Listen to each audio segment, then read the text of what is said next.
Good morning, Dream. I hope everyone's having a good morning, a good day, a good afternoon, whatever time of day it is. I hope it is great. So for today's movement break, we are going to be practicing some jumping, some landing, some jumping and landing. I never taught you how to jump and land, but that's okay. I'm going to teach you here. You might be thinking, Miss Scott, there's only one way to jump and land, but there's not. Can you guess how many different types of jumping and landing there are? There are actually 5 different ways that you could jump and land, and I'm going to show you all 5 ways. So how today is going to work. I'm first going to teach you all 5 ways, and then we're going to do some jumping and landing, challenges, and competitions. Are you ready? Here we go. So something I want you to think about when you're jumping and landing. The first thing you want to do is called the takeoff. So the takeoff is you're going to bend your legs and swing your arms back. Okay, so it's the takeoff. You're going to bend and swing your arms back. Then, when you jump, you're going to swing your arms back and push and jump off of your tippy toes. So you're going to swing your arms back and push. Now, when you land, you want to try and land with very quiet feet. You don't want to go boom. You just want to land with very quiet feet. So, push back off your tippy toes and quiet. Like this.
Now that you learned all the different types of jumping, we'll do some challenges that I made up that we could do together, and then we'll go from there. So, my first challenge is to jump over an object in your home.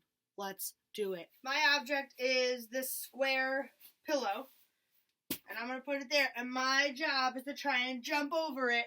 I'm looking at the jumps, and I'm deciding which one looks the safest. Now, this is pretty high, so I think I'm going to practice my 2 feet to 2 feet, because that to me feels a little bit safer. Let's try it. That was a lot harder than it looks. I'm going to try 1 foot to 1 foot. Let's see if that works.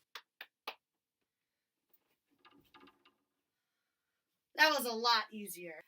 Some friends might think that 2 feet to 2 feet is easier, while other friends might think 1 foot to 1 foot is easier, or 1 foot to 2 feet. It's really up to you, and it's really how you feel comfortable. But I'm going to show you some other ways that I feel comfortable, and I challenge you to do the same or different. The next challenge I have for you is to jump on objects. So before we jumped over an object, now we're going to jump on top of the object. I'm going to try 2 feet to 2 feet again, because that was what I was having a little bit of trouble with. So 2 feet.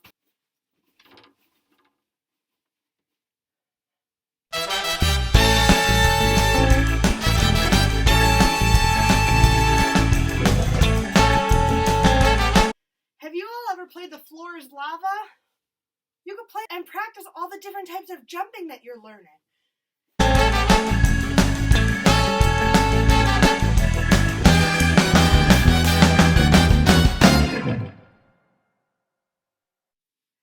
For the next challenge, try and see how long you can jump. So to track how far I'm going, I'm going to use Post-its that are a color that I could see, that are very, very visible. And I'm going to track how far I jump. So the distance, which is how far I'm jumping, I'm going to try and beat my record, my distance each time. Here we go. So I'm going to mark it because I landed right there. Now this time, I have to try and jump past my post-it. I'm going to keep trying. Ugh.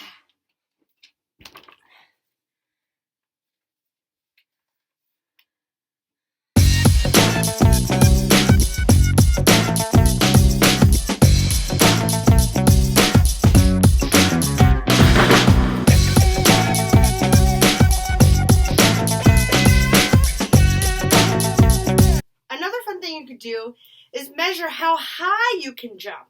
So before we practice how far we can jump, so the distance, now we're going to practice the height. So that's how high you can jump. Use something to track down how high you jump. Just like we did with distance, we used our post-its with how far we could jump, the distance. We're going to use how high we can jump. I can't do it in this room because the ceilings are really low and I'm going to hit my head. But if you jump this high, you're going to mark it with a post-it or mark it with whatever you use for distance. Then you're going to try and jump even higher. And if you jump a little bit higher, you're going to mark it. And this will show you how high you're jumping. Challenge yourself to try and jump higher than the highest marker you made. Another fun challenge you could do is a game that I like to call Skip It. All you have to do is get a t-shirt or a sweatshirt or a long sleeve shirt, and you're going to roll it up. And it's okay if it gets a little bit undone, it's still going to work. Once it's all rolled up, you're going to invite your friend, and you're going to give your friend the Skip It that you made. And your job is to try and jump over the shirt as your friend or your family is spinning it around.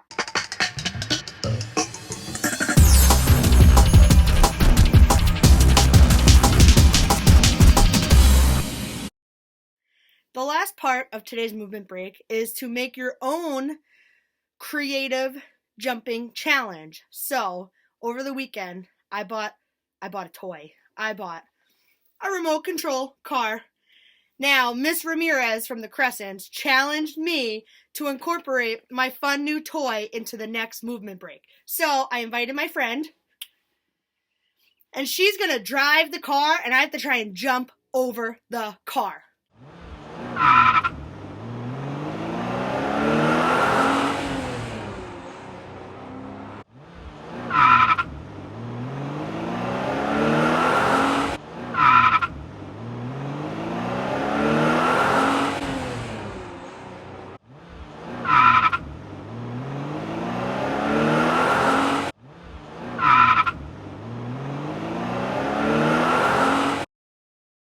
Well, that was so fun. This is your reminder to drink some water, not just throughout this activity, but throughout the whole day. And your challenge for today is to try and come up with different creative ways to jump and land. I'll see you next time. Bye!